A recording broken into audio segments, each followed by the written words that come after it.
Hi everybody, এই ভিডিওতে আমি first come first serve process scheduling একটা এক্সাম্পল নিয়ে আসছি এবং first come first serve process scheduling detail analysis করব কিভাবে কাজ করে। প্রত্যেকটা স্টেপ দেখাবো। তোমরা ভিডিওর প্রথম থেকে শেষ অবধি দেখো। ডেফিনেটলি চ্যানেলটা সাবস্ক্রাইব এন্ড শেয়ার করে নিন। তো let's start with the first come first serve. দেখো, প্রসেস শিডিউলিং আগে সবাই জানতে হবে প্রসেসটা কি।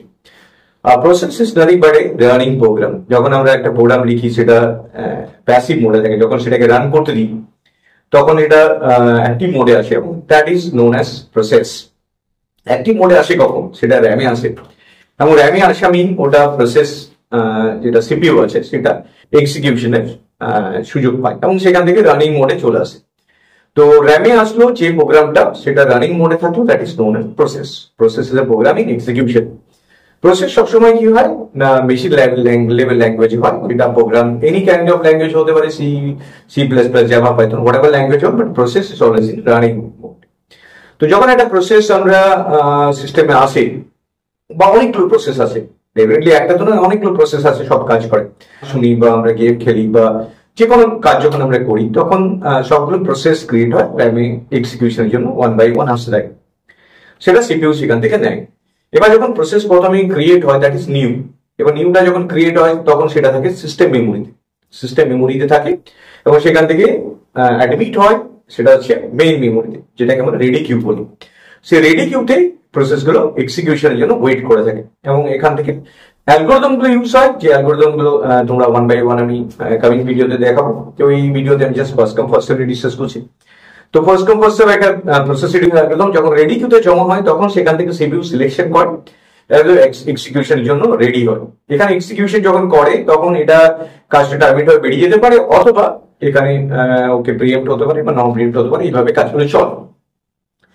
তো যখন প্রসেস রেডি কিউতে আসে, দ্যাট ইজ মিন রেডি কিউতে আসে মানে মেন মেমোরিতে আসে। এবার ওখান থেকে অ্যালগরিদম সিলেক্ট হচ্ছে, অ্যালগরিদম শিডিউলার ডিসপ্যাচ ওখান থেকে নেবে এবং এক্সিকিউশন করাবে। বিভিন্ন অ্যালগরিদম বিভিন্ন ভাবে কাজ করে, তার মধ্যে আমি যেটা আজকে ডিসকাস করছি সেটা ফার্স্ট কাম ফার্স্ট সার্ভ। এটা সবচেয়ে simple algorithm first come first serve এবং সিম্পলেস্ট অ্যালগরিদম। এটা ব্যাচ প্রসেসিং এর জন্য মেইনলি ইউজ হয়। এটা তোমার নন প্রিএম্পটিভ। কেন নন প্রিএম্পটিভ? যখন এটা একবার কাজে ঢুকে পড়ে তখন কিন্তু কাজটা কমপ্লিট না করে অন্য কাউকে সুযোগ দেয় না। মানে ও একজন কাজে এলো, সে কাজটা পুরোপুরি নিজে কমপ্লিট করবে, সে যতই বড় সময় নেই বা আদাররা ওয়েট করুক তাতে ও কিছু বোধের করছে না। পুরোটাই ও কমপ্লিট করে তারপর ও টার্মিনেটেড হবে, আদারওয়াইজ ও টার্মিনেট হবে না পুরোটাই। তো কমপ্লিট করে বেরোবে। তো এটাকে এই জন্য নন প্রিএম্পটিভ আমরা প্রসেস শিডিউলিং অ্যালগরিদম বলি। বাট এটা ওল্ডেস্ট এবং এটা এফিশিয়েন্ট নয়, বিভিন্ন কারণে এটা রিজন আছে, পরে আমি ডিসকাস করছি সবকটা। তো প্রথমে আমি একটা প্রবলেম নিয়ে আসছি যেখানে আমার এই ফার্স্ট কাম ফার্স্ট সার্ভটা কিভাবে কাজ করে সেটা দেখানো যাবে। তো দেখো, এখানে টেবিলের মধ্যে দেওয়া আছে প্রসেস দেওয়া আছে, অ্যারাইভাল টাইম বাস টাইম দেওয়া আছে। প্রসেস মিন ডিফারেন্ট প্রসেস যেটা ক্রিয়েট হয়েছে তার রেডি কিউতে এসে গেছে, রেডি কিউতে এসেছে, অ্যারাইভাল টাইম অনুযায়ী পরপর এসে দেখো অ্যারাইভাল টাইম গুলো দেওয়া আছে টেবিলের মধ্যে। আর একটা বাস টাইম আছে। বাস টাইম মিন এক্সিকিউশন টাইম, যে এক্সিকিউশন টাইমে ওরা কাজটা কমপ্লিট করে বেরোবে। তো এক্সিকিউশন টাইমটাই ওর কাছে মেন কনসেপ্ট, যেটাকে ফলো করে ও পুরো অ্যালগোটাকে ওয়ান বাই ওয়ান কমপ্লিট করবে প্রসেসগুলোর জন্য। অ্যালগোটা প্রত্যেকটা প্রসেসকে কমপ্লিট করবে। তো যখন আমরা এটা ভাববো সবার আগে দেখবো যে অ্যারাইভাল টাইমে কেউ এসেছে কিনা। যখন দেখবো যে অ্যারাইভাল টাইমে কেউ এসে গেছে, সিপিইউ তখন ওটা কাজে নিয়ে নেবে। দেখা যাক কিভাবে এই কাজটা হচ্ছে। তো স্টেপ বাই স্টেপ দেখো এই কাজটা, প্রত্যেকটা স্টেপ তোমরা ডেফিনেটলি অ্যালগোটা খুব ভালো লাগবে এবং যে কোনো প্রবলেম তোমরা সলভ করতে পারবে। তো ফার্স্টে যে প্রবলেমটা আসছি সলিউশনে, সেটা হচ্ছে দুটো জিনিস তোমরা মাথায় রাখবে। একটা হচ্ছে এখান থেকে তোমাকে রেডি কিউটা বানাতে হবে। রেডি কিউটা খুব ইম্পর্টেন্ট। কেন? রেডি কিউতে ওরা আসলে তবেই কাজটা পাবে, আদারওয়াইজ নয়। তুমি এখান থেকে পরপর এখানে P1 কাজে নামিয়ে দিলে এরকম নয়। অ্যারাইভাল টাইমে কে আসলো দেখ। তো এই জন্য এখানে আমি রেডি কিউটা এখানে বানাবো। রেডি কিউটা যে বানাবো, রেডি কিউতে খেয়াল করো সবার আগে কি এসছে। অনেকের মধ্যে হ্যাবিট থাকে প্রসেস গুলো পরপর দেওয়া আছে এরকম করে পরপর লিখে দেয়। হ্যাঁ, কোশ্চেন পেপারে অনেক সময় এটা সাজানো থাকে 0 1 2 3 0 1 2 4 5 করে, বাট এখানে সাজানো নেই। তো তোমাকে খুঁজে নিতে হবে কে সবার আগে এসছে। সবার আগে এসছে P4, তাহলে P4 রেডি কিউতে এসছে এবং এখানে ফ্রন্ট আছে, এখানে রিয়ার।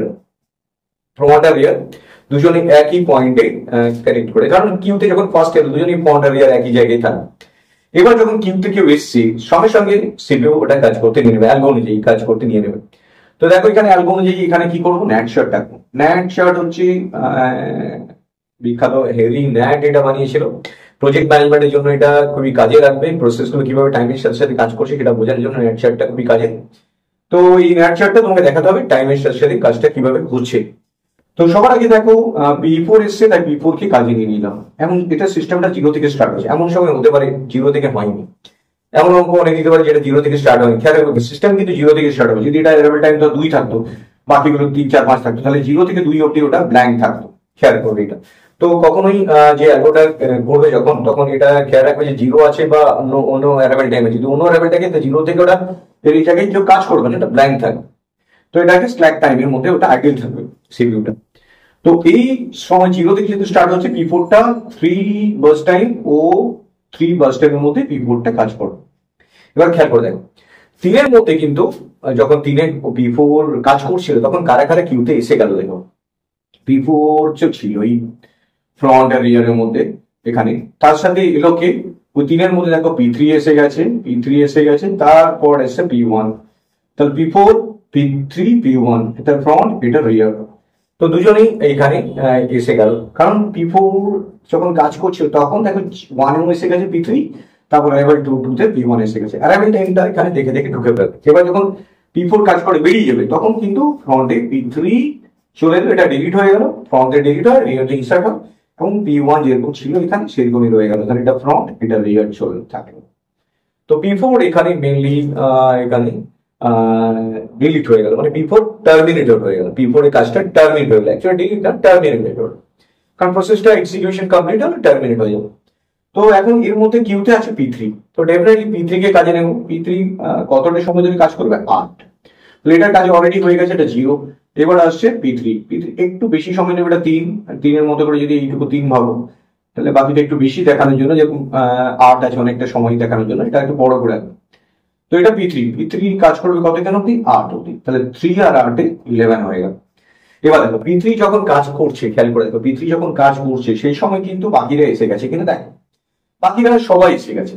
তখন P3 যখন 11-এর মধ্যে কাজ করছে তখন P3 সাথে সাথে P1 তো ছিলই, তার সাথে দেখো কি ঢুকলো এখানে অ্যারাইভাল টাইম, এখানে এসছে P5 এসছে, তারপরে অ্যারাইভাল টাইম, তারপরে এসছে P5 আসছে, তারপর P2 এসছে। তাহলে এখানে ফ্রন্ট আর এটা হচ্ছে রিয়ার। তো P3 ছিল, P1 আছে, তার সাথে P5 আর P5 ঢুকলো, আর তার সাথে P5 এর সাথে P2 ঢুকলো, মানে 4 আর 5 পরপর ঢুকেছে। 4 এ প্রথমে P5, তারপর P5 P2 আছে, তার মানে কি ওই 11-এর মধ্যে ওরা চলে এসছে। এবার যখন ওদের মধ্যে থেকে কাজ করে বেরিয়ে গেছে, কে বেরিয়ে গেছে? ডেফিনেটলি P3 বেরিয়ে যাবে, কারণ এটা হচ্ছে কাজ কমপ্লিট করবে আর একজন কিউ থেকে নিয়ে নেবে। তাহলে এখন কিউ থেকে অবস্থা থাকবে P1 ছিল, P5 and P2, এটা ফ্রন্ট আছে, এটা রিয়ার আছে, তো এখানে অবস্থায় আছে। তো P3 এবার দেখো P3 যে কাজটা কমপ্লিট হয়ে গেছে, তখন এবার কিউতে কাকে সিলেক্ট করবে? ডেফিনেটলি কাকে সিলেক্ট করবে? দেখতে পাচ্ছ ফার্স্ট কাম ফার্স্ট সার্ভ অনুযায়ী P1 কে সিলেক্ট করবে। তাহলে P1 কে আমি এখানে সিলেক্ট করব। P1 কতটা কাজ করবে? 6। তো P1 6 অবধি কাজ করলো, তাহলে P1 হচ্ছে 17 হয়ে গেল। তাহলে P1 কাজ করে বেরিয়ে গেল। পড়ে থাকলো কে? পড়ে থাকলো দেখো এখানে P5 আছে আর এটা P2 আছে, এটা ফ্রন্ট এটা রিয়ার। এবার P5 আসলো, P5 কতটা কাজ করবে? ও ফার্স্ট টাইম 4 আছে, তাহলে পুরো কাজটা কমপ্লিট করে নেবে। P5 পুরো কাজটা কমপ্লিট করে নেবে, 4 মিন হচ্ছে, এটা হচ্ছে 21 হয়ে গেছে। তাহলে P5 বেরিয়ে গেল, তাহলে পুরো থাকলো P2, এটাই ফ্রন্ট এটাই রিয়ার, এটাই ফ্রন্ট এটাই রিয়ার। এবার P2 আছে, P2 আর কত সময় বাকি আছে? P2 দেখো ওর ফার্স্ট টাইম হচ্ছে 2, ও 2টা কাজ করে বেরিয়ে যাবে। তো P2 এখানে কাজ করে বেরিয়ে যাবে 23।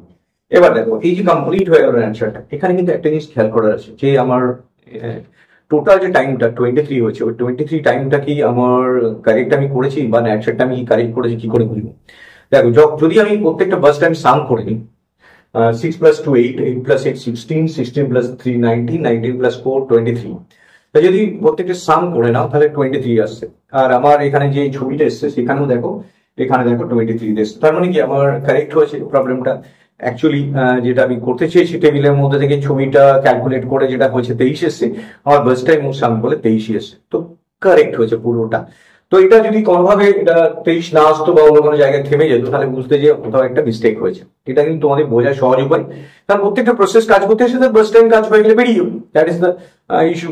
তো এখানে তোমাকে পুরোটা দেখে নিতে হবে সামটা ঠিক মিললো কিনা। অনেক সময় সাম বলতে গিয়ে আমাদের ভুল হয়ে যেতে পারে, তখন আমরা বুঝে যাবো ওটা আমি গোলমাল করে ফেলেছি মাঝখানে কোথাও।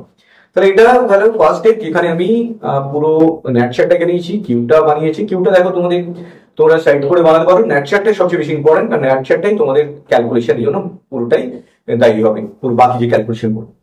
এবার দেখো এটা কমপ্লিট হয়ে গেছে। এবার আমি কি করবো, এবার আমাকে যেটা করতে হবে সেটা তো কিছু কিছু প্যারামিটার্স আছে যেগুলো আমাদের জানার দরকার আছে, যেরকম হচ্ছে ওয়েটিং টাইম কত, টার্ন অ্যারাউন্ড টাইম কত, রেসপন্স টাইম কি আসছে। তো এই জিনিসগুলো আমাকে এখানে ক্যালকুলেট করতে হবে। সেটা কিভাবে করবো দেখো।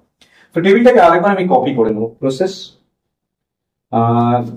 অ্যারাইভেল টাইম, বাস টাইম এখানে একবার নিয়ে নেবো।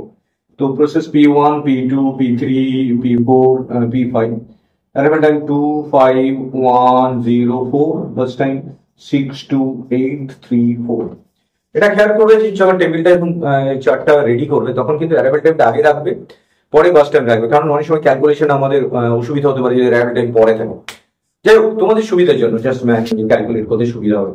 তো এখানে যেটা ফার্স্ট করবে সেটা হচ্ছে এই টেবিলটার মধ্যে থেকে কমপ্লিশন টাইমটা কি, প্রত্যেকটা প্রসেসের একটা করে কমপ্লিশন টাইম আছে, সে প্রত্যেকটা প্রসেস কমপ্লিশন টাইমটা আমাকে ফাইন্ড আউট করতে হবে। তো কমপ্লিশন টাইম দেখো, এই ইউনিট গুলো যেটা বলছি সেটা মিলি সেকেন্ড বা ন্যানো সেকেন্ড যা কিছু হতে পারে। পরীক্ষার সময় যদি টাইম দেওয়া না থাকে, তোমরা একটা টাইম ধরে নিয়ে নিজের মতো করে বসিয়ে নিও ইউনিটটা, সেটা আইদার মিলি সেকেন্ড বা ন্যানো সেকেন্ড। তো এখানে আমি কমপ্লিশন টাইম কনসেপ্টটা কি, কমপ্লিশন টাইম হচ্ছে যখন সেটা প্রসেসটা কাজটা কমপ্লিট করে যাচ্ছে, যে টাইমের মধ্যে ওরা পুরো কাজটা কমপ্লিট করছে সেটা হচ্ছে কমপ্লিশন টাইম। তো এই কমপ্লিশন টাইমটা কি করে বুঝবে, ন্যাচারটা কাজে করে হেল্প করবে কমপ্লিশন টাইম বার করতে। দেখো P1 এর কমপ্লিশন টাইম কত, P1 এর কমপ্লিশন টাইম হচ্ছে 17, যখন P1 কাজ করে বেরিয়ে যাচ্ছে সেটা হচ্ছে কমপ্লিশন টাইম। তো P1 কাজ করে বেরিয়ে যাচ্ছে এবং এটার কমপ্লিশন টাইম 17, যে সময়ের পর আর P1 কিন্তু আসছে না, completion time 17। P2 completion time কত, P2 কমপ্লিশন টাইম দেখো, P2 completion 23। P3 completion time কত, P3 কমপ্লিশন টাইম হচ্ছে 11। P4 এর কমপ্লিশন টাইম, P4 এর কমপ্লিশন টাইম হচ্ছে 3। P5 এর কমপ্লিশন টাইম দেখো 21। তাহলে টেবিল থেকে বুঝতে পারছো কে কখন কমপ্লিট করছে। একটা প্রসেস যে এক্সিট করছে সেই টাইমটা, তারপর আর অ্যাভেলেবেল নেই, তাকে হচ্ছে কমপ্লিশন টাইম, যে সময় পর আর ও আসছে না। তো এখানে দেখো P1 এখানে কমপ্লিট করছে 17 এ, P2 কমপ্লিট করছে 23 তে, P3 কমপ্লিট করছে 11 এ, P4 কমপ্লিট করেছে 3 তে, P5 কমপ্লিট করছে 21। So these are the completion time for every process. এবার হচ্ছে টার্ন অ্যারাউন্ড টাইম। তাহলে কমপ্লিশন টাইম জেনে গেলাম আমরা, but turn around time, turn around time কনসেপ্টটা কি, যখন টার্ন অ্যারাউন্ড করছে সিস্টেমে সেটা কি টাইম না, কমপ্লিশন টাইম মানে submission time, turn around time. তো এই টাইমটা কি করে ক্যালকুলেট করবে, যখন ওটা কমপ্লিশন হচ্ছে কখন এসছে কাজের মাঝের সময়টা, completion time minus arrival time. তাহলে completion time 17 minus arrival time 2 মানে হচ্ছে 15 হলো, 23 5 এটা 18, 11 minus 1 10, 3 minus 0 3 minus 0 3, 21 minus 4 17। তো this are the turn around time. Turn around time mean প্রসেসটা সিস্টেমে কতক্ষণ কাটিয়েছে, যখন ঢুকেছে আর যখন বেরিয়েছে তার মাঝে টাইমটা টার্ন অ্যারাউন্ড টাইম। তাহলে completion minus submission time is the difference between completion time minus submission time আর arrival time, that is equal to turn around time. খুব ইম্পর্টেন্ট এটা টার্ন অ্যারাউন্ড টাইম এর বিশেষটা। এবার আসে তোমার টার্ন অ্যারাউন্ড টাইমের পরে এটা আছে waiting time. Waiting time, waiting time কি করে পাবে, ওয়েটিং টাইম মিন হচ্ছে সিস্টেমে কতক্ষণ কাজ পায়নি, মিন কতক্ষণ ওকে ওয়েট করতে হয়েছে, যে সময়টা ও প্রসেসের দ্বারা বিজি ছিল না সেই সময়টা ওয়েটিং টাইম। তো ওয়েটিং টাইম কি করে পাবে, কতক্ষণ কাটিয়েছে, মানে টার্ন অ্যারাউন্ড টাইম কতক্ষণ করেছে আর কতক্ষণ মাঝখানে কাজ করেছে, বাকি সময়টা তো অপেক্ষা করেছে।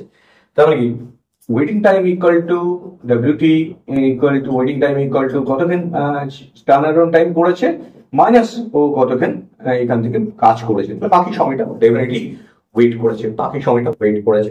সেই ওয়েটিং টাইমটা আমাকে এখানে ক্যালকুলেট করতে হবে। ওয়েটিং টাইমটা প্রত্যেকটার ক্ষেত্রে turn around time minus BT, মানে এখানে ওয়েট করতেছে 9, এখানে এসে 16, এখানে দেখো এটা 2, এখানে দেখো 0, এখানে দেখো এটা 13। তাহলে এইভাবে আমি প্রত্যেকটা ওয়েটিং টাইম পেয়ে যাবো।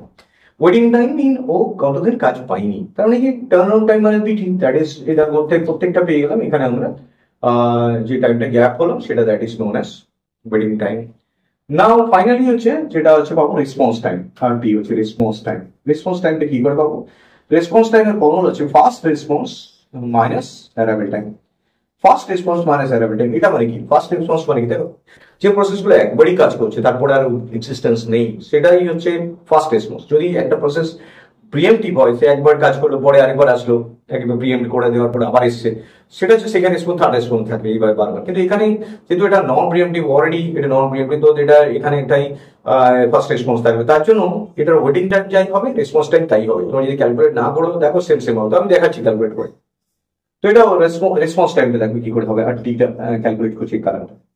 তো রেসপন্স টাইমে P1 এর রেসপন্স টাইম কত, P1 কখন ফার্স্ট রেসপন্স করেছে, 11 মাইনাস কতক্ষণ পরে এসছে 2, তাহলে 11 মাইনাস 2 9, তো ওটার রেসপন্স টাইম দেখো 9ই এসেছিল, ওয়েটিং টাইমও সেম সেম আসছে। P2 ফার্স্ট রেসপন্স কত, P2 21 এ ফার্স্ট রেসপন্স করেছে, আর কতক্ষণ পরে এসছে 5, 21 মাইনাস 5 মানে 16। P3 যখন দেখো 3 মাইনাস 1 2, B4 দেখো B4 এর ফার্স্ট রেসপন্স 0 0 মাইনাস 0 0, P5 এর ফার্স্ট রেসপন্স 70 মাইনাস 4 মানে 13। তো এইভাবে প্রত্যেকটা রেসপন্স টাইম এখান থেকে পেয়ে যাচ্ছে। রেসপন্স টাইম মিন ফার্স্ট রেসপন্স মাইনাস অ্যারাইভাল। এটা ওয়েটিং টাইম আর যেটা হচ্ছে পেলাম আগেরটা, সেটা রেসপন্স টাইম সেম সেম আসবে, কেন কি নন প্রিএমপ্টিভ, তার জন্য সেম সেম আসবে। তো এখানে কি প্রবলেমটা শেষ হয়ে গেছে? না, ডেফিনেটলি এখনো শেষ হয়নি। কেন শেষ হয়নি? অ্যাভারেজ ওয়েটিং টাইম বার করতে হবে, অ্যাভারেজ টার্নারাউন্ড টাইম বার করতে হবে, অ্যাভারেজ রেসপন্স টাইম বার করতে হবে। এই তিনটেই বড় জিনিস ফিচার্স, যেটা প্রত্যেকটা প্রসেসের জন্য অ্যাকচুয়ালি ইন্ডিভিজুয়ালি সবাই তো ওয়েট করে, কিন্তু সিস্টেমের জন্য অ্যাভারেজলি প্রত্যেকটা প্রসেসকে কিরকম টাইম দিতে হচ্ছে সেটাই হচ্ছে অ্যাভারেজ। তো অ্যাভারেজ ক্যালকুলেশনটা আমি এখানে করেছি, এখানে দেখো আমি অ্যাভারেজ ক্যালকুলেশনটা করছি, এটা হচ্ছে অ্যাভারেজ ওয়েটিং টাইমটাকে বার করছে। অ্যাভারেজ ওয়েটিং টাইম মানে দেখো প্রত্যেকটা যেটা ওয়েটিং টার্ন টাইমটাকে বের করে, এখানে কালাম ওয়াইজ পর হবে। টার্ন টাইম হচ্ছে এখানে দেখো 15 plus 18 plus 10 plus 3 plus 17 nano second divide by আমাদের নাম্বার অফ প্রসেস করা আছে 5টা আছে, তো এটা ক্যালকুলেট করবে ডিভাইড বাই 5 ন্যানো সেকেন্ড করেছি ডাইরেক্টলি। তো এটা ডিভাইড বাই 5 কেন, 5টা প্রসেস আছে, তাহলে 5টা প্রসেস জন্য অ্যাভারেজলি কি করে প্রত্যেকটা টাইম নিয়েছে সেটাই হচ্ছে অ্যাভারেজ টার্ন অ্যারাউন্ড টাইম। প্রত্যেকটা প্রসেস জন্য অ্যাভারেজ টার্ন অ্যারাউন্ড কতক্ষণ হয়েছে, তো এটা ক্যালকুলেট করে নেবে তোমরা, প্লাস করে ডিভাইড বাই 5। তো নেক্সট হচ্ছে অ্যাভারেজ আমি ওয়েটিং টাইম ক্যালকুলেট করছি। অ্যাভারেজ ওয়েটিং টাইম এই ক্ষেত্রে দেখো একই রকম ভাবে 9 plus 16 plus 2 plus 3 plus 13 divide by 5 nano second. and average response time, average waiting time same calculation হবে, কেন কি দুটো ডেটা সেম আছে, 9 plus 16 plus 2 plus 3 plus 2 plus actually 2 plus 0 2 plus 0 plus 13 2 plus 0 plus 13, তো এটা divide by 5 nano second calculate করে নেবে, calculate করে মান পেয়ে যাবে। তো এইভাবে আমরা প্রত্যেকটা প্রসেসের average waiting time, average response time, average turn time calculate করলাম। তো এখানেই অঙ্কটা শেষ হলো। তাহলে এখানে কয়েকটা ইম্পর্টেন্ট পয়েন্ট মাথায়, ফার্স্ট হচ্ছে ফার্স্ট কাম ফার্স্ট সার্ভ যে প্রসেস শিডিউলিং অ্যালগরিদমটা, সেটা হচ্ছে নন প্রিএমপ্টিভ। কেন কি একবার যখন সেই কাজে আসবে সেই কাজটা কিন্তু সে কমপ্লিট করে তবেই বেরোবে, আদারওয়াইজ অন্য কেউ সেই কাজটা নিতে পারবে না। এটা 1 নম্বর পয়েন্ট। এটা হচ্ছে মেইনলি ব্যাচ প্রসেসিং শেয়ারিং এর জন্য ইউজ করা ওল্ডেস্ট টেকনিক। এখনকার দিনে যদি একটা প্রসেসকে সিপিইউ বিজি হয়ে থাকে, তাহলে আদার প্রসেসগুলো ওয়েট করে যাবে, তাহলে তো ওটা প্রত্যেকটা মাল্টিটাস্কিং প্রবলেমটা খুবই অসুবিধা হবে, যে আমি প্রত্যেকটা কাজ সমানভাবে পাবো না। তো ওই জন্য এই প্রসেসটা ওল্ডেস্ট সিম্পল, বাট এর অনেক ডিসঅ্যাডভান্টেজ আছে। ডিসঅ্যাডভান্টেজ কি দেখো, আমি এটা নিয়ে পরে আবার একটা প্রবলেম নিয়ে ডিসকাস করি, যেটা কনভয় এফেক্ট। তো আমি এখানে বলে রাখি, দেখো একটা বড় প্রসেস যদি প্রথমেই ঢুকে পড়ে কাজে, সে যদি 100 ন্যানো সেকেন্ড ধরে কাজ করে, বাকিগুলো 1 2 করে যদি সময় থাকে, তারা ওই 100 ন্যানো সেকেন্ড যতক্ষণ কাজ কমপ্লিট করছে তারা বাকিরা পাচ্ছে না। তো বাকিরা পাচ্ছে না মানে কি, তারা ওই 100 জন ওয়েট করে করে করে গেছে। তাতে কি হয়েছে, বড় প্রসেসগুলো সবসময় কাজ করে যায়, ছোট প্রসেসগুলো যেগুলো নিমেষে কাজ হয়ে যায় সেগুলো সাফার করে যায়। এটাকে কনভয় বলে। কনভয় মানে কি, ধরো একটা বড় রাজনীতি নেতা বা পলিটিক্স বা যে কোনো একটা কনভয় যাচ্ছে, যেখানে অনেকটা লেন জুড়ে যারা যাচ্ছে, তার সাধারণ যানবাহন করে যারা যাচ্ছে তারা সাফার করে যায়, অনেকটা সময় তারা বেরোতে সময় লাগে।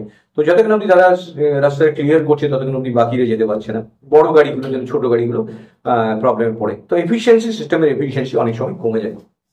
তো এই জন্য আমরা এই first come first serve scheduling অ্যালগরিদমটা অনেকটা এফিশিয়েন্ট অ্যালগরিদম বলতে পারি না। তো this is the first come first serve scheduling algorithm in operating system. খুব ইম্পর্টেন্ট এটা প্রবলেমটা। দেখো ম্যাথমেটিক্যাল প্রবলেমটা খুব ইজিলি তোমরা বুঝে গেছো, ডেফিনেটলি তোমরা এটা একবার ক্যালকুলেট করে নিজেরা। আমি পরে কামিং ভিডিওতে প্রত্যেকটা শিডিউলিং অ্যালগরিদম ডিটেল আসবো, এবং আরো ক্রিটিক্যাল ইস্যুস নিয়ে আসবো, যেগুলো তোমাদের যে কোনো প্রবলেম সলভ করতে হেল্প হবে। So thank you very much for watching this video. Share and subscribe the channel. Thank you.